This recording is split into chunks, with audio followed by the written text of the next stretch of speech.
The sergeant arrested an old woman at a restaurant, convinced her son was a mafia boss hiding behind money and lawyers.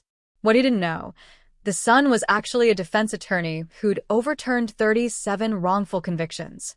And one quiet sentence at the precinct would end the sergeant's career forever. The evening air smelled like salt and grilled fish. The Harbor View restaurant sat at the edge of the pier, its windows glowing warmly against the darkening sky. Inside, families laughed over plates of pasta. Couples clinked wine glasses. A jazz trio played softly in the corner. Sergeant Cole Benson pushed through the front doors like a storm breaking loose. 6 officers followed him. Their boots echoed on the wooden floor. Conversations died mid-sentence. Forks froze halfway to mouths. A child started crying. Nobody moves. Cole's voice cut through the room. He held up his badge, letting it catch the light. This is a routine compliance check. We need everyone to remain seated and cooperative. His eyes scanned the room like a predator searching for weakness. Table by table, face by face. This was his moment. For 3 years, Cole had worked the East Precinct, the boring side of the city where the worst crime was usually a stolen bicycle or a bar fight. But tonight was different. Tonight, he'd received an anonymous tip. A wanted fugitive was being sheltered at this very restaurant, protected by someone with connections. His phone buzzed earlier that evening. Harbor View. Table near the window. They're hiding someone dirty. Time to be a hero. Cole didn't question it. He didn't verify it. He saw opportunity. Near the back, by the window overlooking the water, sat an elderly woman. She wore a simple beige cardigan and pearl earrings. Her gray hair was pulled back neatly. A half-finished plate of chicken sat in front of her. She looked up at Cole with mild confusion, her hands resting gently on the table. Something about her calm annoyed him. Cole approached slowly, his hand resting on his belt. "Ma'am, I need to see identification." The woman blinked. I'm just having dinner." "Identification." "Now." She reached for her purse with trembling hands. Age had made her fingers stiff. The clasp wouldn't open easily. She fumbled with it, apologetic. "I'm sorry, officer. My hands don't work like they used to." "Are you refusing to comply?" Cole's voice rose. He wanted everyone to hear this. Wanted them to see him taking control. No, her voice was soft, almost embarrassed. "I'm trying. Just give me." Cole grabbed her wrist. The room gasped. "Stand up. Please, I haven't done anything." "I said stand up." He yanked her to her feet. The elderly woman stumbled, catching herself against the table. Her water glass tipped over, spilling across the white tablecloth. One of the younger officers behind Cole shifted uncomfortably. "Sarge, maybe we should." "Back off." Torres. Cole pulled out handcuffs. The metal clicked open with a sound that seemed impossibly loud. The woman's eyes widened. "What are you doing?" "What I should have done a long time ago." Cole spun her around roughly, pulling her arms behind her back. She winced but didn't cry out. The cuffs snapped shut around her thin wrists. He turned her to face the room. Dozens of phones were already recording. "Good. Let them see." Cole raised his voice, making sure every word carried. "This city has been poisoned for too long. Your family's filth ends tonight. People like you think you're untouchable, that your name protects you. But I'm done looking the other way. I'll clean this city, one arrest at a time." The woman stared at him with an expression he couldn't quite read. Not fear. Not anger. Something closer to pity. "You've made a mistake," she said quietly. "The only mistake," Cole shot back, "was letting people like you walk free for this long." He pushed her toward the door. She moved slowly, her steps uncertain. Officer Torres reached out to steady her, but Cole waved him off.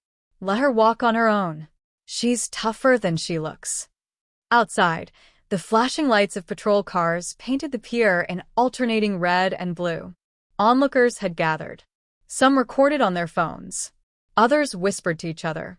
Cole felt powerful, vindicated. This was what real police work looked like. Not paperwork. Not community outreach meetings. Action. He guided the woman into the back of his patrol car and slammed the door. Through the window, she sat perfectly still, her cuffed hands resting in her lap. Her face showed no panic. No desesperación. Just that same strange calm. Officer Torres approached carefully. Sarge. Who is she? Cole grinned. Angela Marino. Torres went pale. Marino? As in the mother of Dominic Marino. Yeah, Cole crossed his arms, feeling the weight of victory. The anonymous tip was right. She's been hiding in plain sight for years. Protected. Untouchable. Until now. But Sarge, Dominic Marino isn't. Isn't what?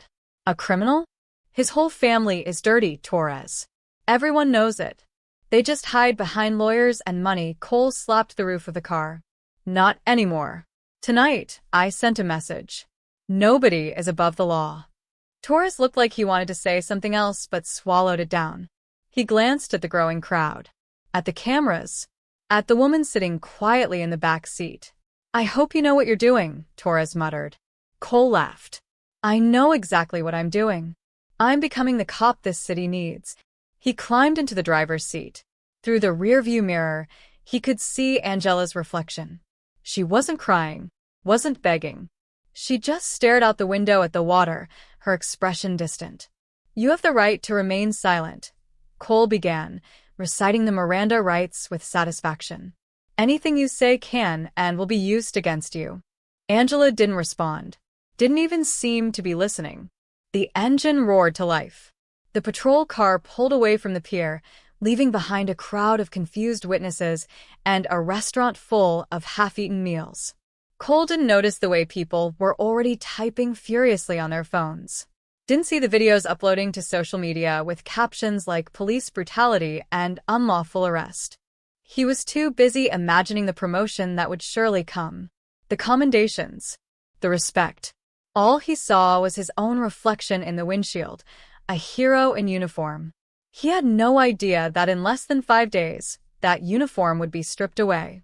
And the woman sitting silently behind him would be the reason why. The precinct smelled like burnt coffee and old paperwork.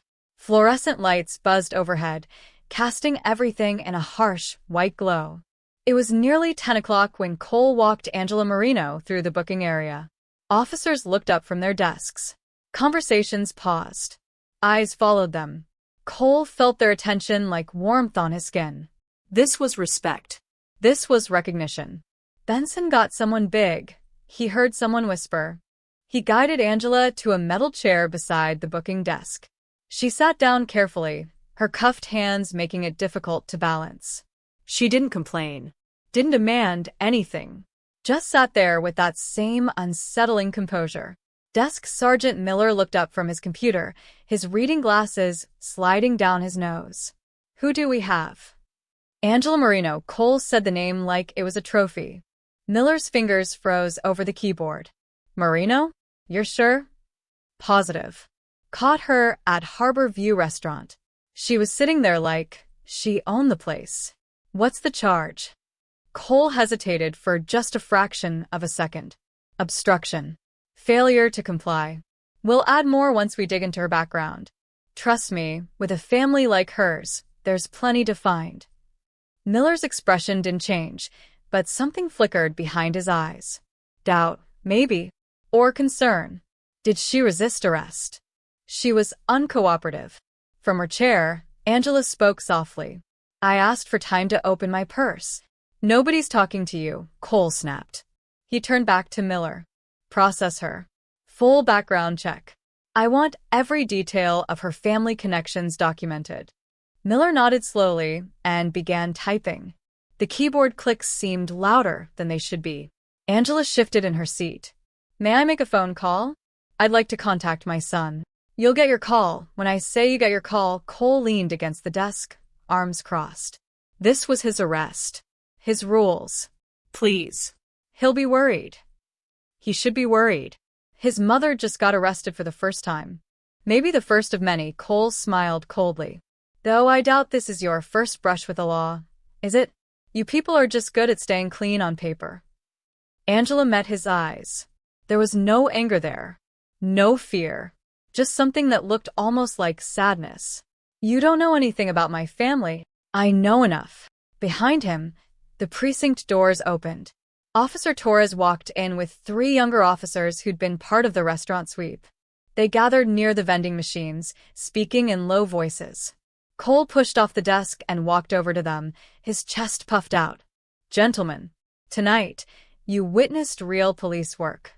Torres was staring at his phone, his face pale. Sarge, you need to see this. See what? Torres turned his phone around. On the screen, a video was playing. Cole recognized it immediately, the restaurant, the arrest. His own voice booming through the dining room. Your family's filth ends tonight. The video had already been shared 4,000 times. So what? Cole shrugged. Let people see.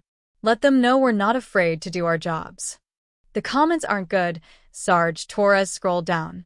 People are saying it looks excessive. That she's just an old woman. They're asking what she actually did.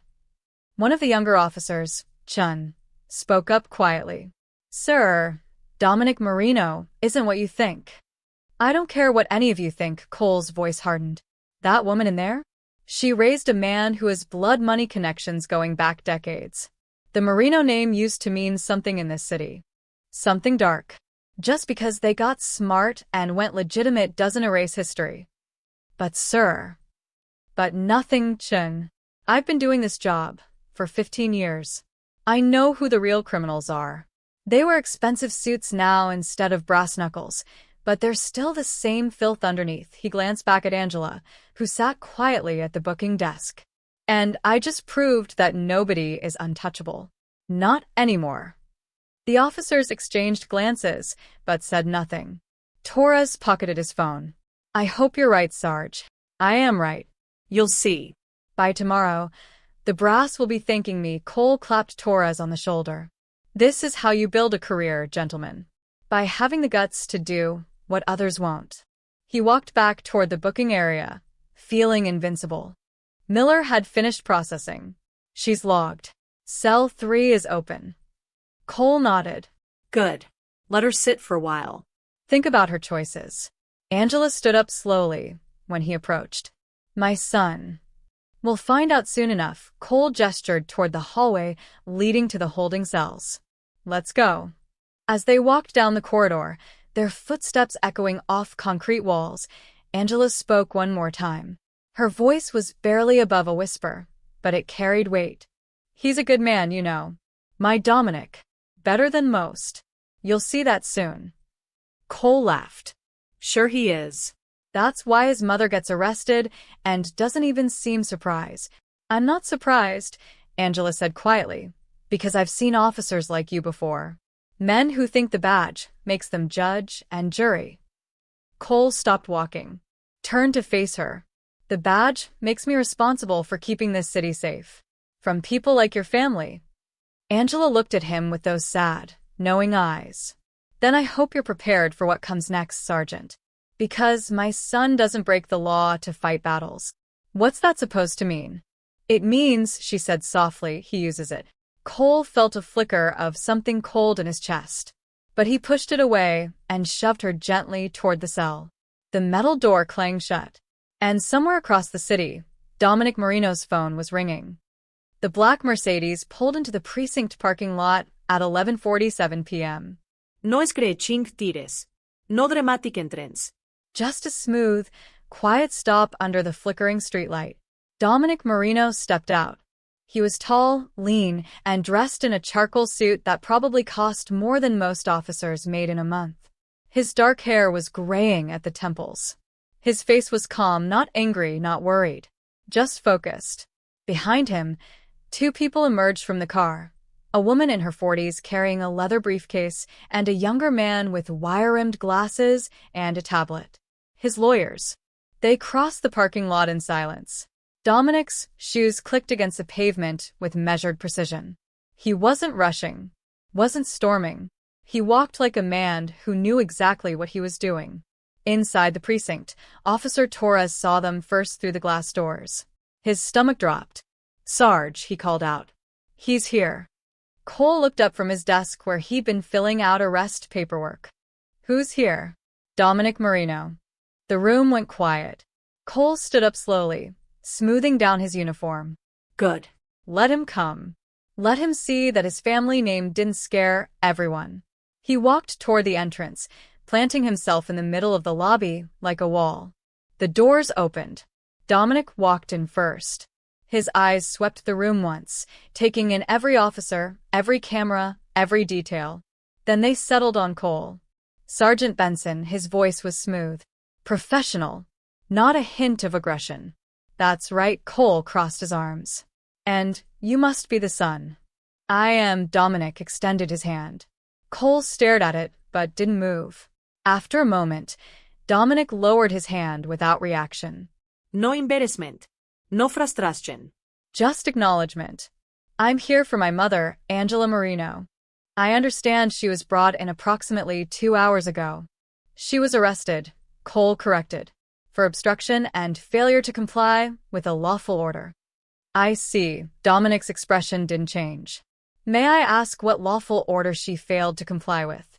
She refused to provide identification during a compliance sweep. Did she verbally refuse? Or was she physically unable to comply quickly enough?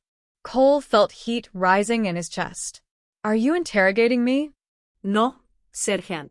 I'm asking questions. There's a difference. Dominic gestured to the woman beside him. This is Patricia Voss, my colleague. And David Chun, our associate. We'd like to see my mother immediately and review the arrest documentation. Cole laughed. It's almost midnight. Documentation will be available during business hours. Actually, Patricia spoke up, her voice crisp and professional. Under state law, we're entitled to immediate access to the arrested individual and any documentation justifying the arrest. Would you like me to cite the specific statute? Cole's jaw tightened. She's being processed. Then we'll wait until processing is complete. Dominic pulled out his phone. In the meantime, I'd like to review any footage of the arrest. I understand it took place in a public restaurant. Multiple witnesses recorded the incident. What witnesses record is none of my concern. Perhaps not. But what your body camera recorded is Dominic's eyes didn't leave Cole's face. I assume you were wearing one during the arrest? Cole was. Department policy required it for any public operation. But he hadn't thought about the footage. Hadn't reviewed it. It happened so fast, his focus was on making the arrest, not documenting it. The footage will be available through proper channels, Cole said. Of course, Dominic nodded. I'm sure it will show a textbook arrest. Professional. Proportionate. With clear probable cause. The way he said it made Cole's skin prickle. There was no sarcasm in his tone. No accusation. Just statement of fact. But somehow, it felt like a challenge. Desk Sergeant Miller cleared his throat from behind the counter. Mr. Marino, your mother has been processed. You can see her now. Thank you. Dominic moved past Cole without another glance, his lawyers following close behind. Cole watched them disappear down the hallway. Around him, the precinct had gone unnaturally quiet. Officers pretended to work, but he could feel their attention. Torres approached carefully. Sarge, that's Dominic Marino. He's not a mob boss. I don't care what he is. Cole's voice was sharp. He's the son of a woman I arrested. Nothing more. He's one of the top criminal defense attorneys in the state. Maybe the top. He's overturned 37 wrongful convictions in the last decade. He's testified before Congress on judicial reform. Cole held up his hand. Stop. Sir, you need to know what you're dealing with. What I'm dealing with, Cole interrupted, is a family with a reputation trying to intimidate me with expensive lawyers. It won't work. Torres looked like he wanted to say more but swallowed it down. He glanced toward the hallway where Dominic had gone. He didn't seem like he was trying to intimidate anyone. That's how people like him work. They stay calm, stay polite, make you think they're reasonable. Cole turned back to his desk. But underneath, they're all the same. Down the hallway, Dominic stood outside his mother's cell. Through the small window, he could see her sitting on the metal bench, her hands folded in her lap. When she looked up and saw him, her face softened with relief. The guard unlocked the door. Dominic stepped inside and wrapped his arms around his mother carefully, like She was made of glass. I'm so sorry, Mama. This never should have happened. It's all right, sweetheart, Angela patted his back. I've fine. Really? Patricia set her briefcase on the bench and pulled out a tablet. Mrs. Marino, we need to document everything. Start from the beginning. What exactly happened at the restaurant? As his mother began to speak, Dominic listened carefully. His face remained calm, but his mind was already working, already building the case, already seeing exactly how this would end. The release paperwork took 40 minutes. Dominic stood at the front desk, watching Patricia review every line, every signature, every timestamp. David recorded everything on his tablet: names, badge numbers, procedural steps. Nothing was missed. Nothing was assumed. Cole watched from across the room, trying to look unbothered. But his foot tapped against the floor. His arms stayed crossed tight across his chest. At 12:53 a.m., Angela Marino walked out of the holding area. She looked tired but unbroken. Dominic immediately draped his jacket over her shoulders. Let's get you home, Mama. I can walk, she protested softly, but accepted his arm anyway. They moved toward the exit as a unit. Dominic, Angela, Patricia, and David. Professional. Organized. Quiet. Cole couldn't let them leave like that. Couldn't let them walk away as if they'd won something. He stepped into their path. Marino. Dominic stopped. Turn slowly. Yes, Sergeant. You think this is over? Cole's voice carried across the lobby. Several officers looked up. You think you can walk in here with your lawyers and your expensive suit and make this disappear? I think, Dominic said calmly, that my mother was unlawfully detained. And I think you know that. Your mother obstructed an investigation. What investigation? Dominic's tone remained level. Not argumentative. Just curious. Was there a warrant? A specific suspect you were looking for? Any probable cause beyond an anonymous tip? Cole's jaw clenched. I don't owe you an explanation. You're right. You don't owe me anything. Dominic adjusted his mother's jacket gently. But you do owe my mother an apology. You do owe this department an explanation for why you handcuffed a 72-year-old woman in front of dozens of witnesses for the crime of having arthritis that slowed her down. I was doing my job. Were you? Dominic took a single step forward. Not aggressive. Not threatening. Just closer. Or were you making a point? Proving something? Because from where I stand, Sergeant, you arrested an elderly woman having dinner. You humiliated her publicly. You denied her a phone call for 2 hours. And you did all of this without a shred of legal justification. Cole felt his face heating. Your family has a history. My family? Dominic's voice remained quiet, but something sharpened in his eyes. What history is that exactly? Please enlighten me. What has my mother done? What have I done? Everyone knows. Knows what? Dominic didn't let him finish. That my father was wrongly accused 30 years ago? That charges were dropped? That he spent the rest of his life running a legitimate construction business? Or are you talking about me? The attorney who's spent 15 years defending people wrongly accused by officers who jumped to conclusions. The lobby had gone completely silent. Even the dispatch radio seemed quieter. Cole's hands balled into fists at his sides. This city will never heal, while people like you walk free. People who hide behind the law instead of respecting it. The words came out harsher than he intended. Louder. He saw Torres wince in his peripheral vision. Dominic didn't react with anger. Didn't raise his voice. He simply looked at Cole with something that might have been disappointment. People like me, Dominic repeated softly. You don't even know me, Sergeant. You saw a name and made assumptions. You saw an elderly woman and decided she was guilty of something, anything, because of who her son is. I made a judgment call. No, Dominic's voice cut through cleanly. You made a mistake. And instead of admitting it, you're doubling down. You're standing here in front of your colleagues, in front of cameras, justifying why you terrorized my mother. Cole stepped forward, closing the distance between them. They were almost nose to nose now. I protect this city. That's my job. That's what this badge means. Dominic held his gaze. When he spoke, his voice was barely above a whisper, but it carried to every corner of the room.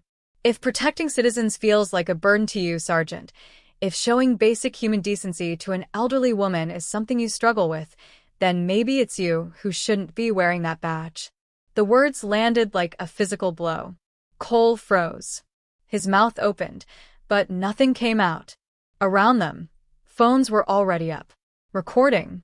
The little red dots of video capture glowed in the dim light. Dominic didn't wait for a response.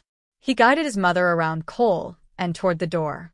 Patricia and David followed, their expressions professional and neutral. "You'll regret this." Cole finally managed, his voice hoarse. "Coming after me." Dominic paused at the door, looked back over his shoulder. "I'm not coming after you, Sergeant. I don't need to." His eyes moved to the cameras, the watching officers, the phones recording everything. "You've already done the work yourself." The doors closed behind them with a soft click. Cole stood in the middle of the lobby, breathing hard. His hands were shaking. Around him, officers quickly looked away, suddenly very interested in their computers. Torres approached quietly. "Sarge." "Not now." Cole's voice cracked slightly. He walked back to his desk, sat down heavily in his chair, stared at the half-finished arrest report on his screen. His phone buzzed. A text from his wife. "Call me. I'm seeing videos." What happened? He ignored it.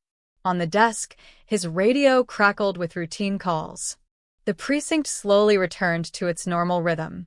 But something had changed. Cole could feel it in the way people weren't looking at him anymore. Outside, in the parking lot, Dominic helped his mother into the back seat of the Mercedes. He climbed in beside her, and she rested her head on his shoulder. "You didn't have to defend me like that," she murmured. "Yes, I did." Dominic kissed the top of her head. "And I'm not done yet." Patricia slid into the front passenger seat, already typing on her phone. "That last line is already trending. Maybe you shouldn't be wearing that badge, it's everywhere." Dominic didn't smile, didn't celebrate. He just looked out the window at the precinct building. "Good," he said quietly. "Let them hear it." Cole's phone wouldn't stop buzzing. He woke up at 6:15 a.m. to 17 missed calls and 43 text messages. His wife sat at the kitchen table, her coffee untouched, her tablet open in front of her. She didn't say good morning. "You need to see this," she said. Cole walked over, still in his undershirt and uniform pants from the night before. He'd fallen asleep on the couch. On the tablet screen, a news article loaded. "Elderly woman handcuffed at restaurant. Video sparks outrage." Below it, the video from Harborview restaurant played on loop. Cole watched himself grab Angela's wrist. Heard his own voice booming through the dining room. "Your family's filth ends tonight." The video had been viewed 13 million times. "Sarah, this is taken out of context." "There's another one." She scrolled down. The precinct footage. Cole standing face to face with Dominic. And then that line, crystal clear. "If protecting citizens feels like a burden to you, Sergeant, then maybe it's you who shouldn't be wearing that badge." 27 million views. Cole's stomach dropped. How did they get the precinct footage? Does it matter? Sarah's voice was flat, controlled. "Cole, what were you thinking?" "I was doing my job." "That woman is connected to." "To what?" "A defense attorney." Sarah turned the tablet around, showing him another article. Dominic Marino, Harvard law graduate, spent 15 years overturning wrongful convictions. Pro bono work with the Innocence Project. Guest lecturer at 3 universities. He testified before Congress about police misconduct. Cole felt the floor tilting under him. "That's not. I was told." "You were told what? That he was a criminal?" Sarah stood up, her chair scraping against the floor. "Did you even check? Did you verify anything before you arrested his mother in front of 100 people?" "There was an anonymous tip." "An anonymous tip," Sarah laughed, but there was no humor in it. "Cole, our son goes to Jefferson High. Do you know how many calls I got last night? Parents asking if it's true. If you really did that." His friends are sending him the videos.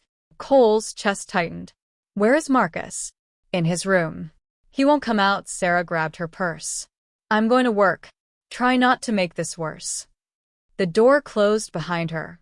Not slammed. Just closed. Somehow that was worse. Cole turned on the television. Channel 7 News was already covering it.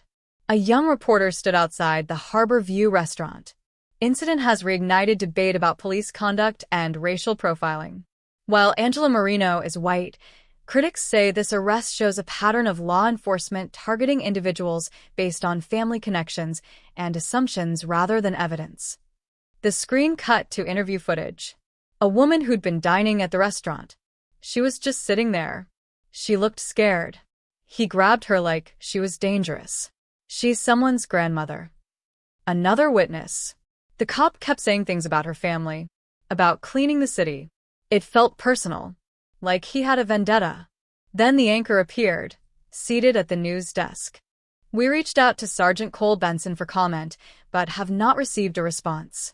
However, Dominic Marino, the woman's son and a prominent defense attorney, released this statement. Dominic appeared on screen. He sat in what looked like an office, professional and composed. My mother is a retired schoolteacher who has never been arrested or charged with any crime. Last night, she was handcuffed, denied basic rights, and humiliated because of her last name. This isn't about my family. It's about a system that allows officers to act on bias rather than evidence. The anchor continued. Our investigation found that Sergeant Benson has been involved in 12 arrests over the past 2 years where charges were later dropped or dismissed due to insufficient evidence or procedural violations. Cole's phone rang. Captain Morrison's name flashed on the screen. He answered. Captain. My office. 1 hour. The line went dead. Cole showered quickly, put on a fresh uniform. His hands trembled as he buttoned his shirt. In the mirror, he looked older than he had yesterday. Tired. He drove to the precinct in silence, the radio off. Usually, he'd listen to the morning talk shows. Not today. The parking lot was full of news vans. Reporters stood outside the entrance with cameras and microphones. Cole parked in the back and entered through the side door. Inside, the precinct felt different. Officers didn't meet his eyes. Conversation stopped when he walked past. Someone had left a printout of the viral video on his desk with a sticky note. This you. He crumpled it and threw it in the trash. Torres approached, looking exhausted. Sarge, Internal Affairs is here. They've been interviewing people since 7-inch. About what? About you. About your arrest record. About. Torres hesitated. About other cases. What other cases? The Hernandez arrest last year. The Johnson incident. Those were clean arrests. Torres looked uncomfortable. They're reviewing everything. Captain Morrison's door opened. Benson. Now. Cole walked across the bullpen, feeling every eye on him. He stepped into the office. Morrison closed the door and pointed to a chair. Seat. Cole sat. Morrison was 56, built like a bulldog, with 30 years on the force. He'd always backed his officers. But right now, his face was stone. Do you have any idea, Morrison said quietly, what kind of firestorm you've created? Sir, I was responding to a tip. A tip that doesn't exist. We checked. The number that called it in was a burner phone purchased 2 hours before the call and destroyed immediately after. Morrison leaned forward. Someone set you up, Benson. And you walked right into it. Cole's mouth went dry. That's impossible. Is it? Because from where I'm sitting, it looks like someone knew exactly which buttons to push. Knew you'd go in aggressive. Knew you wouldn't verify. Morrison pulled out a file and dropped it on the desk. Effective immediately. You're suspended pending full investigation. Captain, please. Badge and gun. Now. Cole's hands moved automatically, unbuckling his belt, removing his service weapon. He placed them on the desk like they were made of lead. Morrison's expression softened slightly. Go home, Cole. Get a lawyer. And stay away from the press. Cole stood on shaking legs and walked out. The bullpen had gone silent. Every officer watched him leave. Outside, the reporters saw him immediately. Sergeant Benson, do you regret the arrest? Were you acting on orders? Do you have a comment? Cole pushed through them without speaking, got in his car, and drove away. He didn't go home. He drove aimlessly, the city passing by in a blur. His phone buzzed again. A news alert. Attorney Dominic Marino files formal complaint and lawsuit against City and Sergeant Cole Benson. Cole pulled over and read the full article. Dominic wasn't just complaining. He was bringing evidence. Documented patterns. Witness statements. Expert testimony. And at the bottom of the article, one more quote. "This isn't personal. This is about accountability." Cole sat in his car on the side of the road, watching the world move around him. 24 hours ago, he'd been a hero in his own mind. Now he was a hashtag. The courthouse steps were crowded with reporters at 2 p.m. Dominic emerged from a black sedan, flanked by Patricia and David. He wore a navy suit, crisp white shirt, no tie. Professional but not flashy. Behind them, Angela walked with quiet dignity, her arm linked with a younger woman, her daughter Elena. Camera flashes erupted like lightning. "Mr. Marino, what are you hoping to achieve? Is this about revenge? Do you think Sergeant Benson is racist?"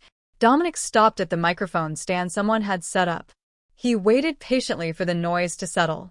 When he spoke, his voice was clear and measured. "Thank you all for coming. I'm here today to file a formal complaint with the Office of Professional Standards and a civil lawsuit against the city regarding the unlawful arrest and treatment of my mother, Angela Marino." He gestured to Angela, who stood beside him with her hands folded. "My mother is 72 years old. She taught second grade for 34 years. She volunteers at St. Mary's Soup Kitchen every Sunday. She has no criminal record. No outstanding warrants. No reason to be treated the way she was treated 2 nights ago." A reporter shouted, "What do you want from the city?" "Accountability, transparency, and assurance that this won't happen to someone else's mother." Dominic pulled a folder from Patricia's briefcase. "We're not just filing based on one incident. We have documentation showing a pattern of behavior by Sergeant Benson, arrests made without probable cause, witnesses intimidated, procedures ignored." Another reporter, "Are you saying he's corrupt?" "I'm saying he's careless. And carelessness with power is just as dangerous as corruption." Dominic opened the folder. "We've also uncovered something interesting about the anonymous tip that led to my mother's arrest." The cameras leaned in. The tip came from a burner phone purchased at a convenience store on Palmer Street at 6:47 p.m. The call was made at 7:03 p.m. The phone was destroyed at 7:15 p.m., 10 minutes after the call ended. This suggests premeditation. Someone wanted my mother arrested. Someone set this up. Murmurs rippled through the crowd. "Are you saying someone in the police department framed her?" "I'm saying," Dominic replied carefully, "that we're investigating all possibilities. What's clear is that Sergeant Benson acted on unverified information and didn't follow basic protocol. He didn't confirm identity, didn't establish probable cause, didn't use appropriate force. And when confronted, he doubled down instead of correcting course." Patricia stepped forward with her own folder.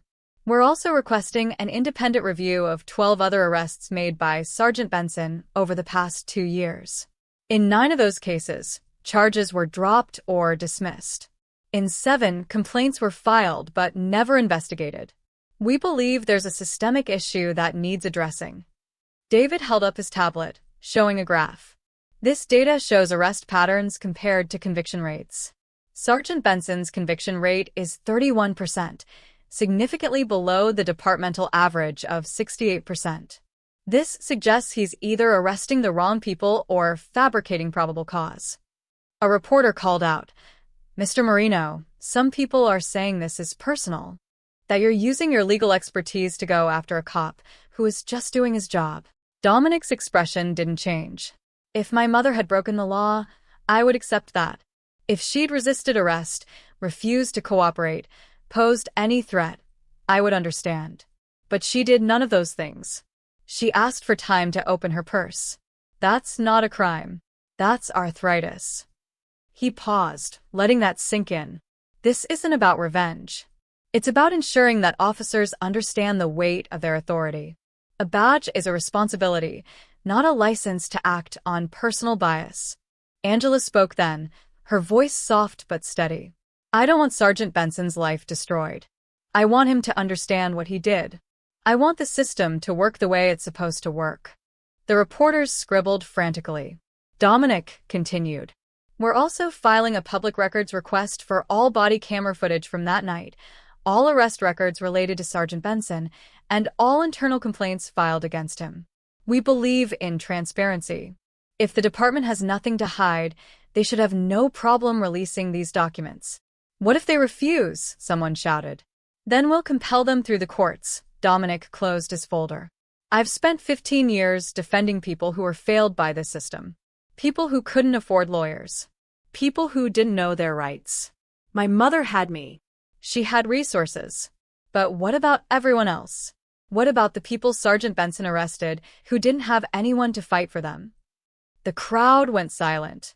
That's what this is really about, Dominic said quietly. Not one arrest. Not one officer. But a pattern of behavior that destroys trust between law enforcement and the community. He glanced at his watch. We're due in court in 20 minutes to file these documents officially. After that, we'll let the legal process unfold. I have faith in the system, when it's allowed to work correctly. One more question. A reporter pushed forward. Have you spoken to Sergeant Benson directly? No.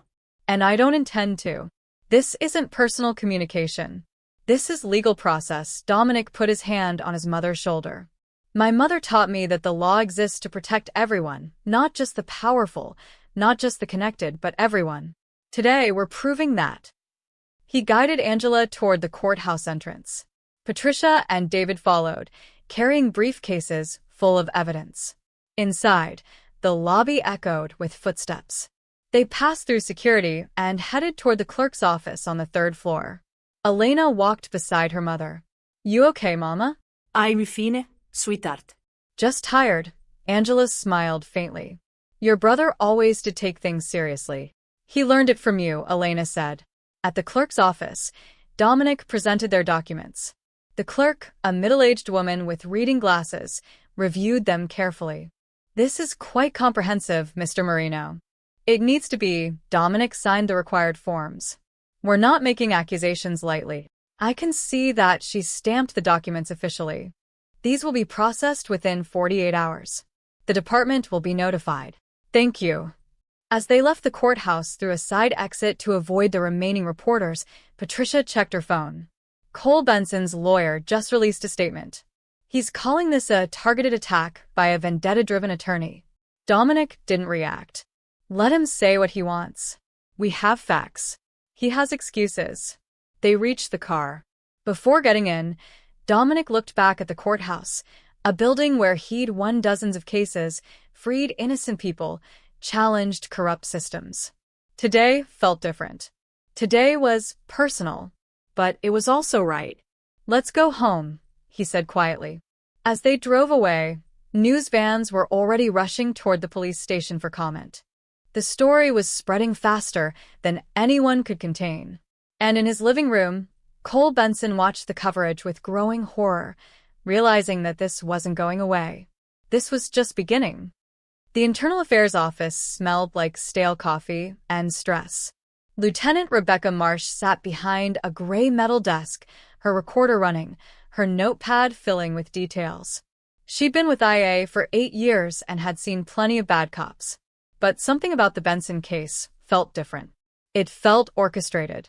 Across from her sat Officer Danny Torres, his hands folded on the table, dark circles under his eyes. Tell me about the Hernandez arrest, Marsh said. October of last year.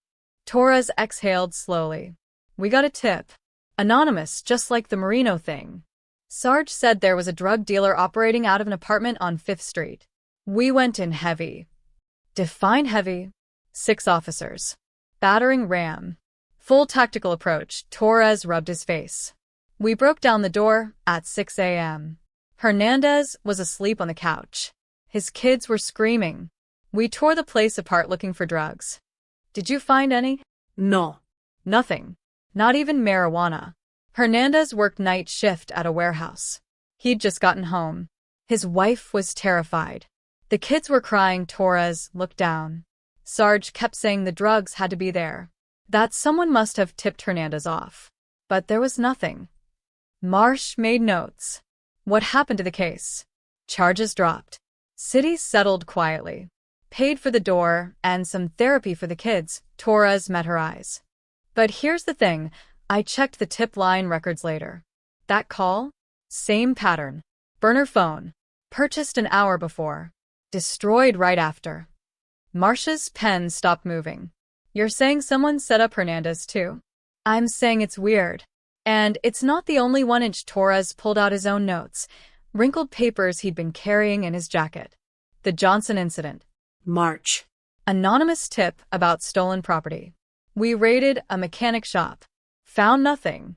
Johnson lost business for 2 weeks while we had his shop locked down as a crime scene. Same phone pattern. I couldn't confirm that one. Records were already purged. But I'd bet money on it. Torres leaned forward. Lieutenant, I think Sarge has been chasing ghosts. Someone's been feeding him fake tips, and he's been too eager to prove himself to check if they're real. Marsh sat back. Why would someone do that? I don't know. But whoever it is knows exactly what buttons to push. They know Sarge wants to be a hero. Wants the big arrest. The recognition. Torres paused. And they know he won't verify first. Before Marsh could respond, there was a knock on the door. Another IA investigator, Marcus Chun, stepped in. Lieutenant, you need to hear this. He held up his phone. I just got off with the tech unit. They traced the burner phone purchase. Security footage from the convenience store shows who bought it. Marsh stood up. Who? That's the problem. The person was wearing a hood and sunglasses. Paid cash. But here's what's interesting. They bought 3 phones. Not 1. 3-inch. Torres went pale. 3? How many fake tips has Sarge responded to? Chun checked his notes. In the past 18 months? At least 7 that we can document. All anonymous. All burner phones. All followed the same pattern. Marsh felt her pulse quicken. Someone systematically setting up Sergeant Benson. Or, Chun added carefully, Benson is setting up his own arrests. Calling in his own tips to justify searches he wants to conduct. The room went silent. Torres shook his head. No. Sarge is a lot of things, but he's not that calculating. He really believes he's catching criminals. He talks about it constantly, cleaning up the city, being the cop nobody else has the guts to be. Then someone's manipulating him, Marsh said. Using his ego against him. Chun pulled up more files on his phone. I contacted some of the other victims. People Benson arrested who later had charges dropped. Want to know what they all have in common? What? Nothing. Absolutely nothing. Different races, different neighborhoods, different backgrounds.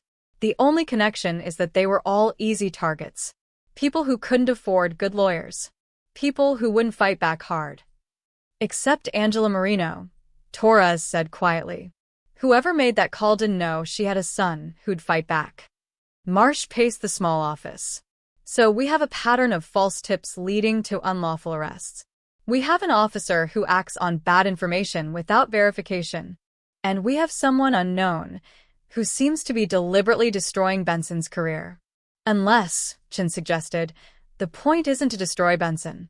Maybe he's just collateral damage. Torres frowned. What do you mean? Think about it. Every fake arrest creates a victim. Creates trauma. Creates distrust in the police. Maybe someone's trying to undermine the department. Make people afraid of cops. Turn the community against us. Marsh considered this. That's a dark theory. It's the only one that makes sense. Why else go to all this trouble? Chun sat down. Benson's just the weapon. Someone else is pulling the trigger. Another knock. A junior officer stuck his head in. Lieutenant? There's someone here to see you. Says it's about the Benson investigation. Who? Detective Raymond Price. Retired. Says he worked with Benson 5 years ago. Marsh nodded. Send him in. An older man entered, late 60s, gray beard, wearing a flannel shirt and jeans. He looked uncomfortable. Detective Price. Marsh greeted him. What can we do for you? Price sat down heavily.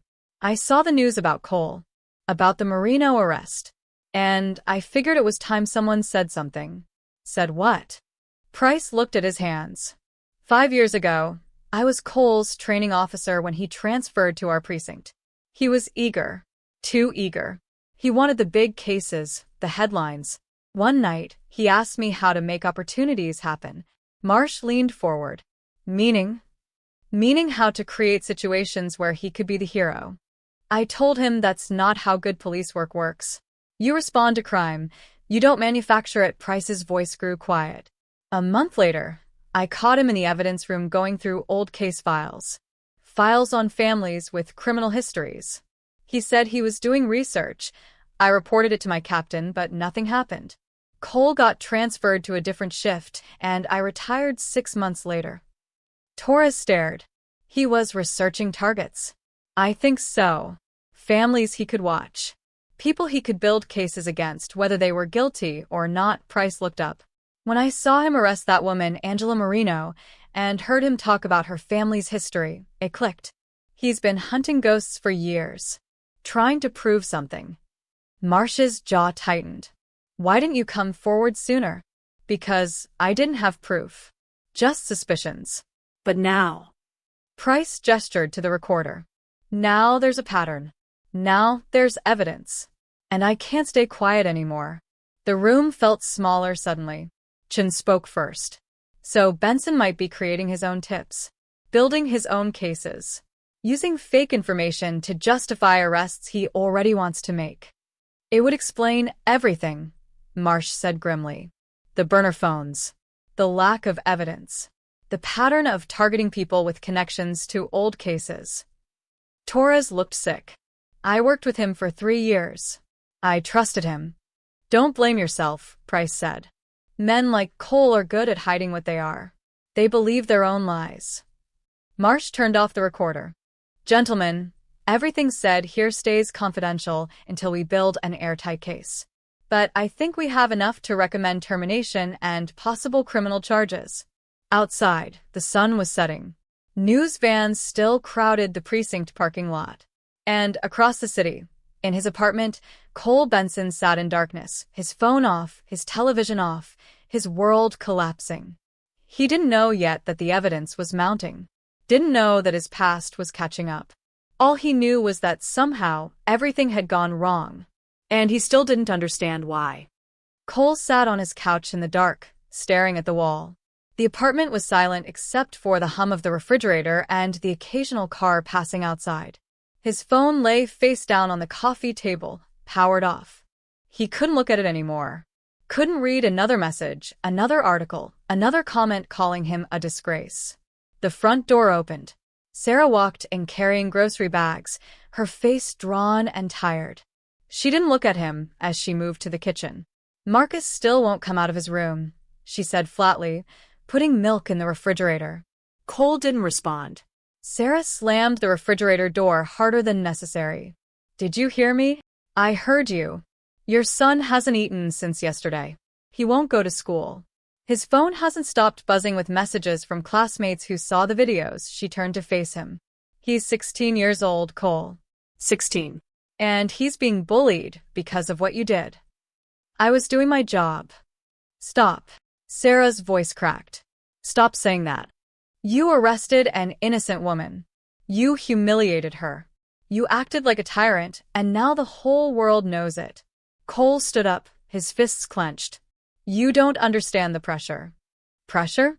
You think you're the only one with pressure? Sarah laughed bitterly. I went to work today. Do you know what happened? 3 clients canceled their appointments. Just canceled. Because they don't want to be associated with the wife of that cop. My boss asked me if I needed time off. Time off, Cole. Like I'm the one who did something wrong. Sarah? And Marcus? His best friend's mother called me. Said maybe Marcus shouldn't come around for a while. Until things settle down, that's what she said. Like our son is toxic. Cole felt something break inside his chest. I'll fix this. How? How are you going to fix this? Sarah's eyes were red. The lawsuit? The investigation? The fact that your face is on every news channel? How do you fix that? Before Cole could answer, footsteps sounded from the hallway. Marcus appeared, 17 years old, tall like his father, but with his mother's eyes. He wore sweatpants and a hoodie, his face pale. "I need to talk to you," Marcus said quietly, looking at Cole. Sarah touched her son's shoulder. "Marcus, maybe not right now." No, ma'am. Now, Marcus walked into the living room and stood a few feet from his father. "I watched the videos. All of them." Cole's throat tightened. "Son, you need to understand." "I do understand." Marcus's voice was steady but cold. "I understand that you arrested an old woman for no reason. I understand that you grabbed her when she couldn't open her purse fast enough. I understand that you said horrible things about her family without even knowing them." "Marcus." "I'm not finished." Marcus's hands were shaking. "You always told me the badge meant something. That being a cop meant protecting people. Serving them. You said it was about honor." "It is." "Then where was the honor?" Marcus's voice rose. "Where was the protection?" "That woman looked terrified, Dad. She looked like Grandma." "What if someone did that to Grandma?" Cole flinched. "That's different." How? "How is it different?" Tears began streaming down Marcus's face. "You always said you became a cop because you wanted to help people. But that's not what I saw. I saw someone who wanted to feel powerful. Who wanted to prove something. And you didn't care who you hurt to do it. That's not fair." "Fair?" Marcus laughed harshly. "You want to talk about fair? Hunter and Jake won't talk to me anymore." Brianna posted the video with the caption, "My friend's dad, everyone I got shoved in the hallway today and called a pig son. That's what I'm dealing with because you couldn't bother to check if you were arresting the right person." Sarah moved toward Marcus, but he stepped back. "I'm so ashamed," Marcus whispered. "I'm ashamed that you're my father. I'm ashamed to have your last name. I'm ashamed that I ever defended you." The words hit Cole like bullets. Marcus turned and walked back to his room. The door closed with a soft click that sounded like thunder. Cole stood frozen. Sarah wiped her eyes with the back of her hand. "I asked you once what kind of man you wanted to be," she said quietly. "Do you remember? When you first got the badge. You said you wanted to be someone Marcus could be proud of. Someone who made a difference." Cole's vision blurred. "I was trying." "You were trying to be famous. To be important.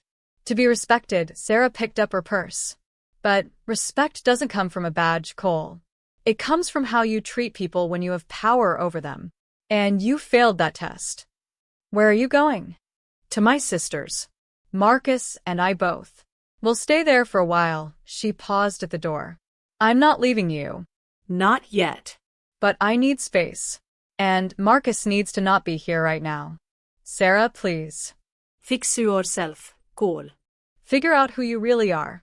Because the man I married wouldn't have done what you did." She opened the door. "Come on, Marcus."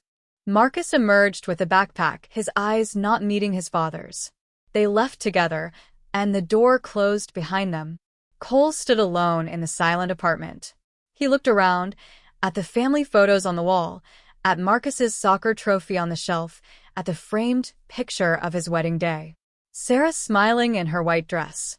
Him in his dress uniform, so young and full of hope. He walked to the bathroom and stared at himself in the mirror. Who was looking back at him?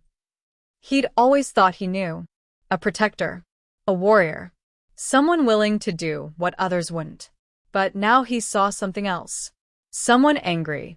Someone desperate to prove his worth.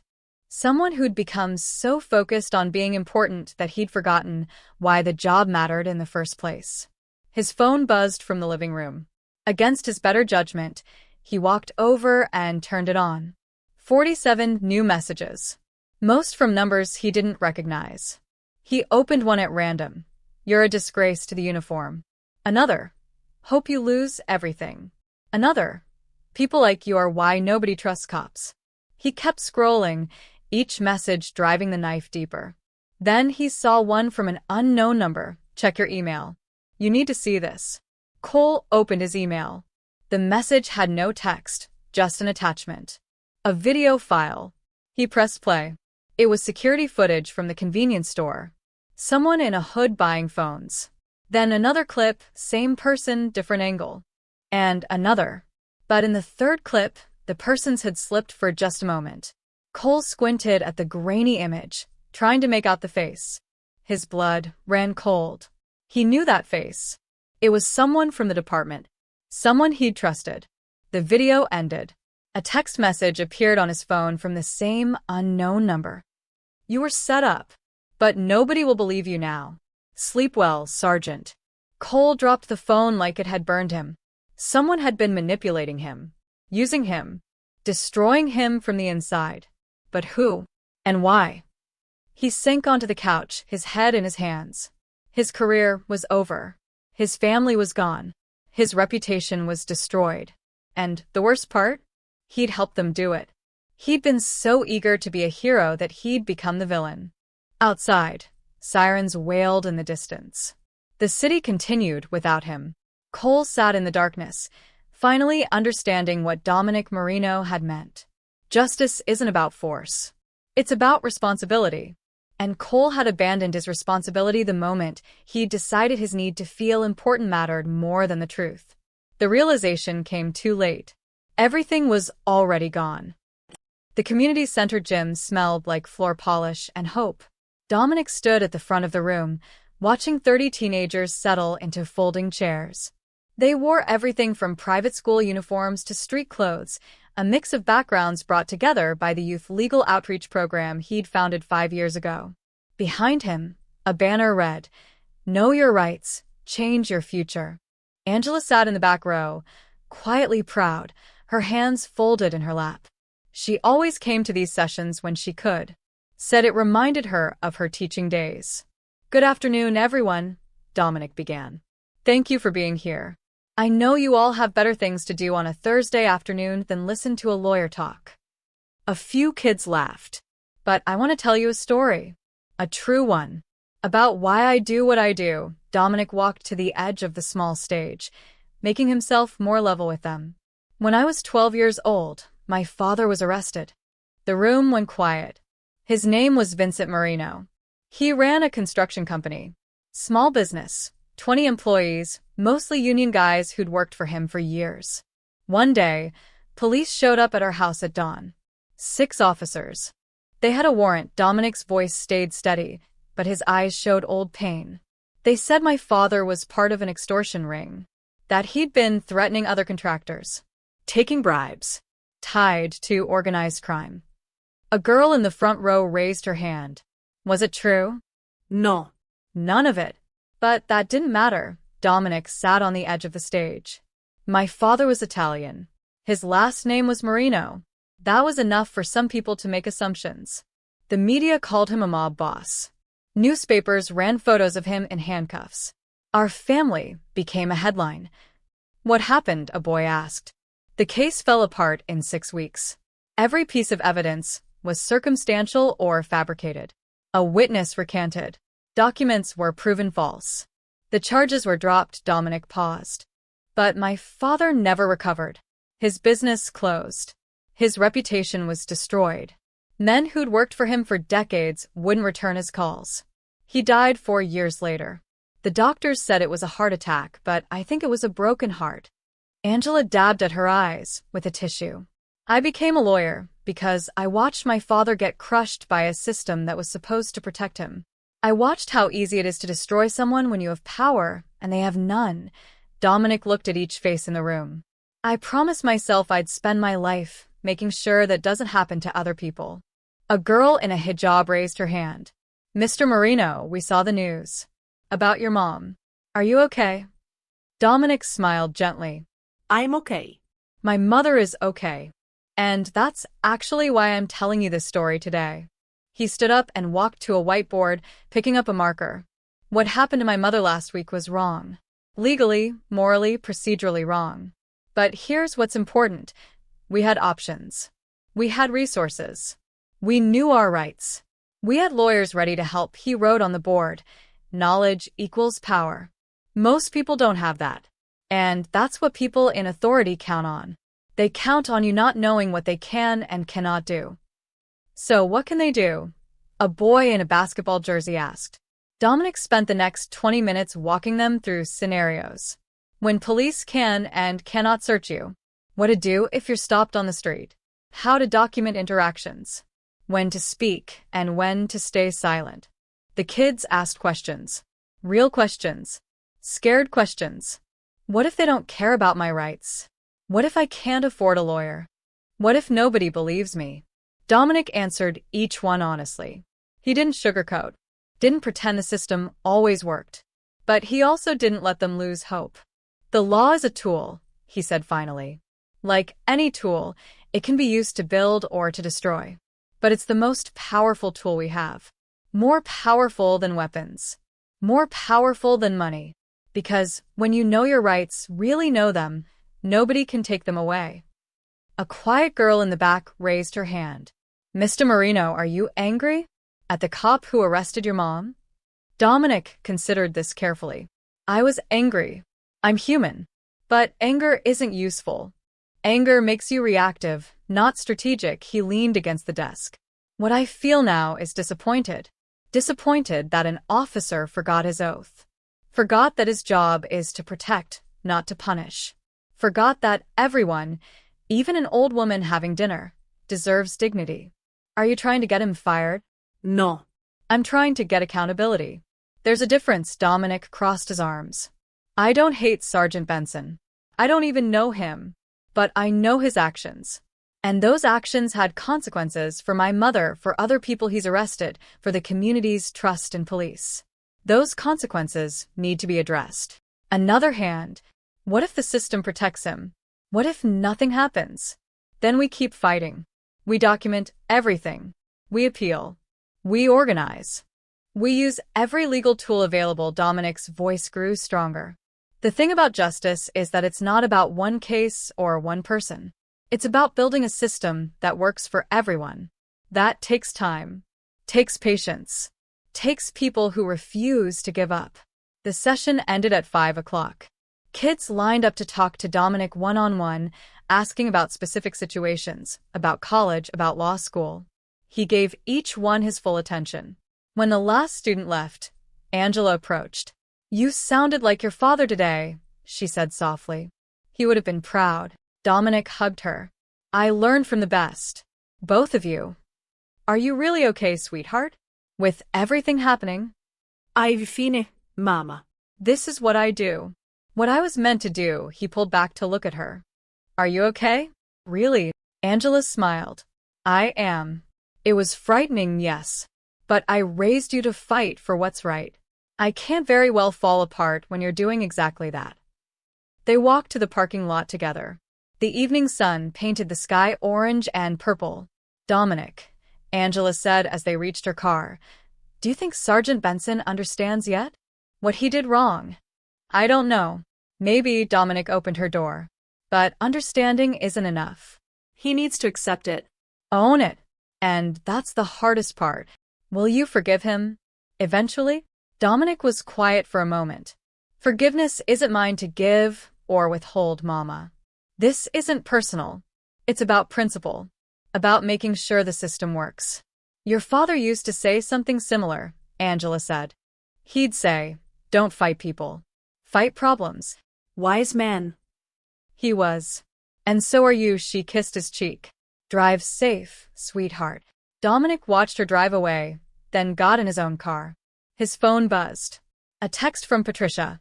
Hearing confirmed for tomorrow. 9 Uhr morgens. Board is ready. He typed back, see you there. Tomorrow, everything would come to a head. Evidence would be presented. Truth would be spoken. And Sergeant Cole Benson would face the consequences of his choices. Dominic started his engine and pulled out of the parking lot. He wasn't seeking revenge. He was seeking justice.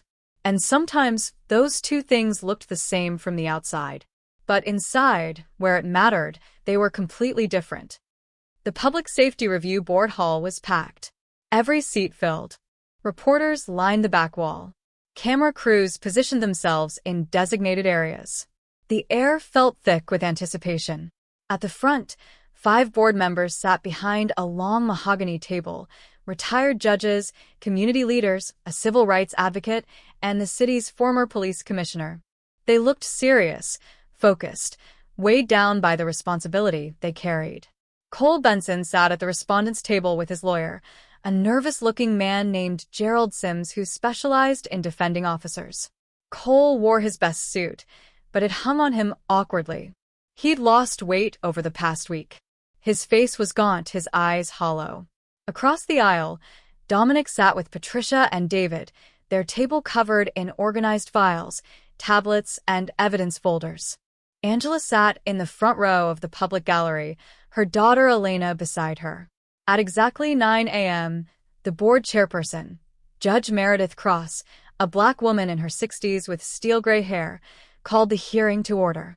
This proceeding is convened to review the conduct of Sergeant Cole Benson regarding the arrest of Angela Marino on the evening of October 14th and related allegations of misconduct. Mr. Marino, you've filed the complaint. Please proceed. Dominic stood, buttoning his jacket. He walked to the podium position between the two tables. Thank you, Judge Cross. Members of the board, his voice was clear, professional, carrying easily through the room. On October 14th, my mother, a 72-year-old retired schoolteacher with no criminal record, was arrested while having dinner. She was handcuffed, denied basic rights, and publicly humiliated. The reason? An anonymous tip that proved to be false. He clicked a remote. A screen behind the board lit up with the restaurant footage. The room watched in silence as Cole grabbed Angela's wrist, pulled her up, cuffed her. His voice boomed through the speakers. Your family's filth ends tonight. Several board members shifted in their seats. This arrest was made without probable cause, without verification of identity, and without following proper procedure. Dominic advanced to the next slide, a timeline. The anonymous tip came from a burner phone purchased 1 hour before the call. The phone was destroyed immediately after. Yet Sergeant Benson acted on this information without question. Gerald Sims stood. Objection. Officers must make split-second decisions based on available information. This wasn't split-second, Dominic interrupted calmly. Sergeant Benson had time to organize 6 officers, drive to the restaurant, and conduct a sweep. He had time to verify. He chose not to. Judge Cross nodded. Proceed, Mr. Marino. Dominic clicked again. Internal Affairs reports appeared. But this isn't an isolated incident. We've documented 12 arrests made by Sergeant Benson in the past 2 years where charges were later dropped due to insufficient evidence or procedural violations. Patricia stood and distributed packets to the board members. Each case follows a similar pattern. Anonymous tip. Unverified information. Aggressive arrest. No conviction. David activated his tablet, projecting a graph. Sergeant Benson's conviction rate is 31%. The departmental average is 68%. This suggests a systematic problem with how he approaches arrests. Cole stared at the table. His lawyer whispered urgently in his ear, but Cole barely seemed to hear. Dominic continued. We've also discovered evidence suggesting Sergeant Benson may have manufactured some of these tips himself. The room erupted in whispers. Gerald shot to his feet. That's a serious accusation without proof. We have proof, Dominic remained calm. Security footage shows an individual purchasing burner phones used in 3 separate anonymous tips. While the footage doesn't definitively identify Sergeant Benson, the timing and patterns are consistent with his shift schedules. Judge Cross leaned forward. Mr. Marino, are you accusing Sergeant Benson of filing false reports? I'm presenting evidence of a pattern. What the board concludes from that evidence is your decision. Dominic changed slides again. But here's what we know for certain. Sergeant Benson arrested my mother with no legal justification. When confronted, he doubled down. He showed no remorse, no second thought, no recognition that he might have made a mistake. He played the precinct footage now. Cole standing face-to-face with Dominic. Cole's voice. This city will never heal while people like you walk free. Then Dominic's response. If protecting citizens feels like a burden to you, Sergeant, then maybe it's you who shouldn't be wearing that badge. The room was silent. Those weren't the words of a man seeking revenge, Dominic said quietly. Those were the words of someone trying to remind an officer what his badge actually means. He turned to face Cole directly. Sergeant Benson, I don't hate you. I don't know you well enough to hate you, but I know what you did. And I know that unchecked, officers like you destroy more than individual lives. You destroy trust. You destroy the relationship between law enforcement and the communities they're sworn to protect. Gerald started to object, but Judge Cross raised her hand. Let him finish. Dominic walked slowly toward Cole's table. You had power over my mother. Complete power. And instead of using it responsibly, you used it to prove something to yourself. To feel important. To be the hero in your own story. He stopped a few feet away. But heroism isn't about force, Sergeant. It's about restraint. It's about knowing when not to act. Cole finally looked up, his eyes meeting Dominic's. There was something broken in them. Something defeated. My father was destroyed by officers who made assumptions, who saw a name and decided guilt before evidence. I became a lawyer to prevent that from happening to others. Dominic's voice softened slightly. I didn't want to be here today. I wanted to believe the system would correct itself. But it didn't. It protected you until the evidence became impossible to ignore. He turned back to the board. We're not asking for revenge. We're asking for accountability.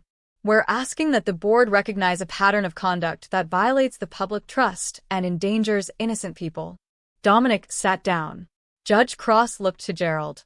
Mr. Sims, your response? Gerald stood shakily.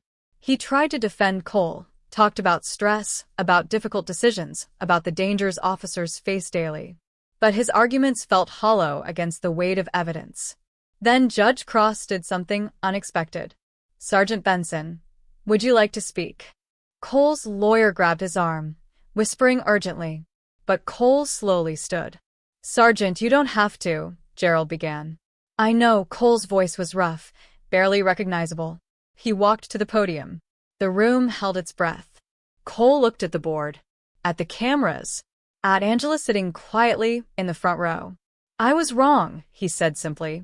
Gerald went pale. I was wrong about Mrs. Marino. I was wrong about the arrest. I was wrong about, his voice cracked. About everything.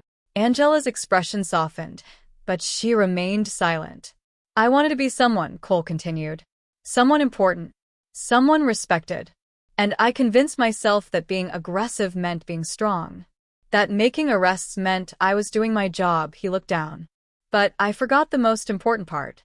I forgot that every person I encounter is someone's mother, someone's father, someone's child. He looked directly at Angela. Mrs. Marino, I'm sorry. What I did to you was inexcusable. And no matter what happens here today, I'll carry that shame for the rest of my life. Angela nodded once. A small gesture of acknowledgement. Judge Cross spoke. Sergeant Benson, the board will deliberate and deliver a verdict. You may sit. Cole returned to his seat. The board huddled, speaking in low tones for 10 minutes that felt like hours. Finally, Judge Cross faced the room. The board has reached a decision. Judge Cross adjusted her glasses and looked directly at Cole. The room was so quiet that the hum of the fluorescent lights seemed loud. Sergeant Cole Benson, she began, her voice measured and firm. This board has reviewed extensive evidence regarding your conduct. We've examined arrest records, witness testimony, procedural documentation, and video footage. What we've found troubles us deeply. Cole sat perfectly still, his hands folded on the table. The arrest of Angela Marino was not an isolated incident of poor judgment. It was part of a pattern of prioritizing your personal agenda over the rights of citizens. A pattern of acting on unverified information. A pattern of using your badge not to protect, but to prove something. Judge Cross paused, letting the words sink in. We find that on October 14th, you violated departmental policy in the following ways: failure to establish probable cause, use of excessive force against a non-resisting individual, denial of constitutional rights, and conduct unbecoming of an officer. Gerald Sims started to stand, but Cole placed a hand on his arm. Stay down. Furthermore, Judge Cross continued, the evidence suggests you have engaged in a systematic pattern of misconduct over at least 2 years. While we cannot definitively prove you manufactured false tips, The circumstantial evidence is compelling enough to warrant serious concern. Board member Harrison, a former police commissioner, leaned forward. Sergeant Benson, I wore a badge for 34 years. I know the pressure. I know the frustration of seeing criminals walk free. I know the desire to make a difference. His voice hardened. But what you did wasn't police work. It was ego. And ego has no place behind a badge. Another board member, Dr. Vera Simmons, a civil rights advocate, spoke next. What troubles this board most isn't just what you did to Mrs. Marino. It's what you represent, the erosion of trust between law enforcement and communities. Every unlawful arrest, every abuse of power, makes it harder for good officers to do their jobs. You didn't just hurt one woman. You hurt every officer who does this work with integrity. Cole's jaw tightened, but he nodded slightly. Judge Cross pulled out a document. Therefore, this board issues the following ruling. Effective immediately, Sergeant Cole Benson is stripped of his rank and title. Your badge and service weapon are permanently revoked. Your pension benefits are forfeited. You are barred from employment in any law enforcement capacity in this state. The room erupted in whispers. Cameras flashed. Reporters typed frantically. Additionally, Judge Cross raised her voice over the noise. We are recommending that the district attorney's office review your past cases for potential criminal misconduct.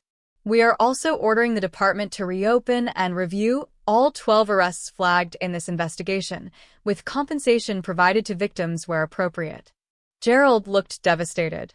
Cole just sat there, staring at his hands. Do you have anything to say, Sergeant Benson? Cole stood slowly. He unbuttoned his suit jacket and reached into his pocket, pulling out his badge. He'd brought it with him, even though it had been confiscated days ago. This was a replica, his father's old badge, the one that had inspired him to become a cop in the first place. He walked to the board table and placed it gently in front of Judge Cross. I wore this for the wrong reasons, he said quietly. I thought it made me special, made me important. But my father told me once that the badge doesn't give you power, it gives you responsibility. I forgot that. I forgot him. He turned to face Dominic and Angela. Mrs. Marino, Mr. Marino, I don't expect forgiveness. I don't deserve it. But I want you to know that I finally understand what you tried to tell me. His voice shook. Justice isn't about force. It's about responsibility. And I failed that test completely. Angela stood slowly. Everyone watched as she walked forward, her steps measured and careful. She stopped a few feet from Cole. Sergeant Benson, she said softly. I taught second grade for 34 years. Do you know what I learned? Cole shook his head. That people can change. Not always. Not easily. But they can. She looked him in the eye. You hurt me. You frightened me. You made me feel powerless. But I see something in you now that wasn't there before. What's that? Understanding. Angela's voice remained gentle. Whether you become better from this understanding is up to you. But at least now you have a chance. Cole's eyes filled with tears. Thank you. I don't forgive you yet, Angela said clearly. Forgiveness takes time. But I hope someday I can. I hope you earn it. She turned and walked back to her seat. Dominic stood then, walking to the podium one last time. Judge Cross, members of the board, this was never about destroying Sergeant Benson. It was about protecting others from what happened to my mother. He glanced at Cole. I hope he finds a way forward. I hope he becomes the man he thought he was when he first put on that badge. But that's his journey now, not ours. Judge Cross nodded. Is there anything else? Dominic looked at the packed room, at the reporters, the cameras, the community members who'd come to watch justice unfold. Just this, he said. The law is powerful. But it only works when we hold everyone accountable, regardless of their position, their authority, or their uniform. That's what we did here today. That's what we must always do. He turned to Cole one final time. You said this city will never heal while people like me walk free. But you were wrong, Sergeant. The city will never heal while people like you, people in positions of power, forget that your authority comes from the people you serve, not the other way around. Dominic paused, then spoke the words that had started everything. Justice isn't about force, Sergeant Benson. It's about responsibility. I hope you remember that. The same sentence that had ended Cole's career. But this time, Cole truly heard it. Judge Cross banged her gavel. This hearing is concluded. The ruling stands. The room exploded with noise. Reporters rushed forward. Camera flashes erupted like lightning. Cole stood alone at his table while people streamed past him. Gerald packed up their materials quickly, avoiding eye contact. No one approached Cole. No one offered comfort. He was a man without a badge in a room full of people who no longer saw him as anything but a cautionary tale. Dominic packed his briefcase methodically, not celebrating, not gloating. Just finished. Patricia touched his shoulder, proud. David smiled quietly. Angela waited by the door, Elena beside her. When Dominic reached them, his mother took his hand. "Your father would be so proud," she whispered. "I hope so, Mama." They walked out together into the bright morning sun, leaving behind a courtroom full of whispers and one broken man who finally understood the difference between power and responsibility. Cole watched them go through the window, and for the first time in years, he saw clearly. He hadn't been destroyed by a mafia boss. He'd been undone by the truth, and by the very justice he'd pretended to protect. The hearing was over, but the real work, the work of becoming someone worthy of redemption, was just beginning. 6 days later, the waterfront pier was quiet at sunset, the same pier where it had all begun. The Harbor View restaurant glowed warmly in the distance, its windows filled with diners who had no idea what had happened here just a week ago. Dominic walked slowly beside his mother, his hand gently supporting her elbow. The October air had turned cooler, carrying the smell of salt and distant rain. Seagulls cried overhead, circling in the orange light. "Here," Dominic said, guiding Angela to a bench facing the water. "Sit for a bit." Angela lowered herself carefully, smoothing her coat. "You worry too much, sweetheart." I'm fine. "I know. But let me worry anyway." Dominic sat beside her. "It's what suns do." They watched the sun sink toward the horizon, painting the water in shades of gold and crimson. Boats bobbed gently in their slips. Somewhere down the pier, a street musician played saxophone, something soft and melancholy. "It's beautiful," Angela said softly. "I used to come here with your father, before everything happened. I remember. You'd get ice cream. He'd get coffee even though it was summer." Angela smiled. He said ice cream was too sweet. "Can you imagine?" She shook her head fondly. Stupid man. "Wonder where I got it from." She patted his knee. "You're not stubborn, Tesoro. You're determined. There's a difference." They sat in comfortable silence for a moment. Then Angela spoke again, her voice quieter. "Do you think he'll be all right?" "Sergeant Benson?" Dominic considered this. "I don't know, Mama. That's up to him. You weren't cruel to him. In the hearing, you could have been." Cruelty wouldn't have helped anyone. Dominic watched a sailboat glide past. He lost everything. His career. His family, at least temporarily. His reputation. That's consequence enough. But you don't hate him?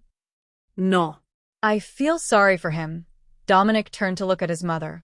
He wanted so badly to be something that he forgot who he was supposed to be.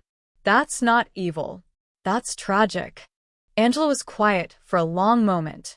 "Your father used to say something. The worst prison is the one we build for ourselves." Wise man. He was.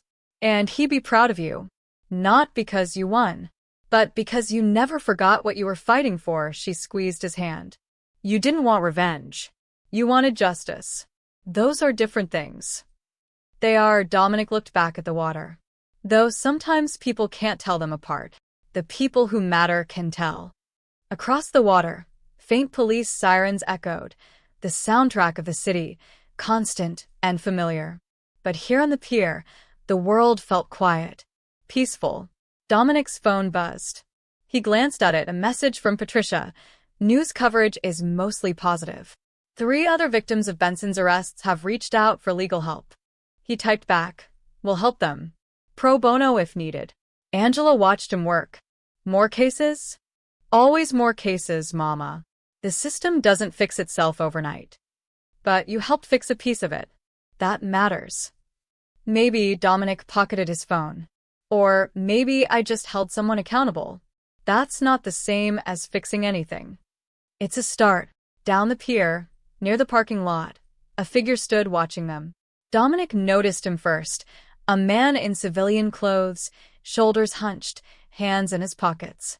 Cole Benson. He stood perhaps 50 yards away, not approaching, just watching. He looked smaller somehow. Diminished. A man carrying the weight of consequences. Angela followed Dominic's gaze. Is that? Yes.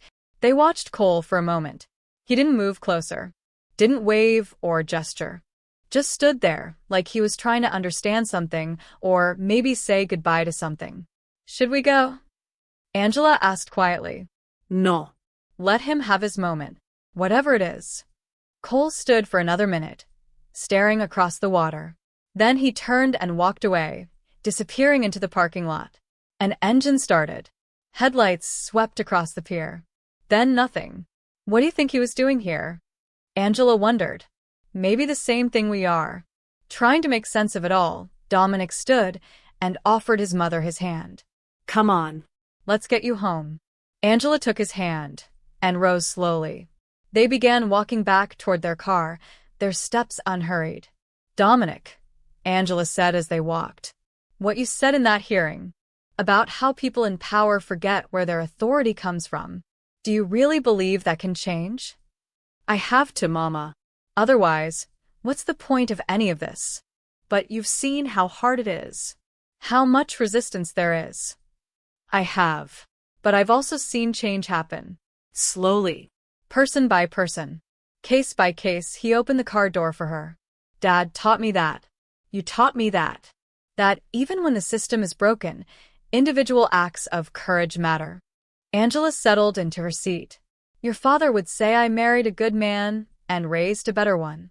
You did both, Mama. Dominic closed her door and walked around to the driver's side. Before getting in, he looked back at the pier one more time. The bench where they'd sat was empty now. The water reflected the last light of day. The restaurant continued serving dinner to people who were just living their lives, unaware of the drama that had unfolded here. The world kept turning. Life continued. But something had shifted. Something small but important. One officer had been held accountable. One family had found justice. One system had been forced to look at itself honestly, even briefly. It wasn't everything, but it was something. Dominic got in the car and started the engine. Ice cream? He asked his mother. Angela laughed. You know what? Yes. Your father would disapprove, but yes. They drove away from the pier, leaving behind the scene of the arrest, the beginning of everything. Somewhere across the city, Cole Benson sat in his empty apartment, staring at his father's old badge. The one he'd carried for years. The one that used to mean everything. He turned it over in his hands, reading the inscription on the back, to protect and serve. Simple words. He'd read them 1,000 times. But only now did he truly understand what they meant. Protection wasn't domination. Service wasn't glory. They were quiet things. Humble things. Things that required putting others first, especially when it meant you got no recognition. Cole set the badge down on the coffee table. Tomorrow he would start looking for a new path. Maybe counseling. Maybe community work. Maybe something that let him rebuild what he'd destroyed, even if it took years. Tonight, he just sat with the truth. He had been given power and had abused it. He had been given authority and had betrayed it. He had been given a badge and had proven unworthy of it. But truly understanding it, was the first step toward becoming someone who might someday deserve a second chance. Not as a cop. That door was closed forever. But as a man. As someone who could contribute something positive to the world, even in small ways. It wouldn't erase what he'd done. Nothing would. But it might mean his mistakes hadn't been completely in vain. Outside his window, the city hummed with life. Sirens wailed. People walked home from work. Families ate dinner. Children did homework. The ordinary machinery of life, continuing without him. Cole stood and walked to the window, watching it all. He wasn't part of it anymore. Not the way he'd been. But maybe someday he could find a different way to belong. A better way. A way that didn't require a badge to prove his worth. The sun finished setting. The city lights came on, stars against the darkness. And somewhere between the pier and the apartment, between justice served and lessons learned, the story found its ending. Not a happy ending, exactly. Not for everyone. But a true one. A fair one. An ending where the powerful were held accountable, the innocent were protected, and the law, imperfect as it was, had done what it was meant to do. Dominic Marino had never threatened violence. Never used intimidation. Never acted like the criminal Cole had assumed he was. He'd simply been the better man. And in being better, he'd shown Cole exactly what he'd lost. Not through destruction. Through example. Through principle. Through the quiet, unshakable belief that justice, real justice, wasn't about winning or losing. It was about responsibility. And that responsibility belonged to everyone, but especially to those who wore the badge. The story ended where it began, at the waterfront. But everything had changed. And nothing would be the same again.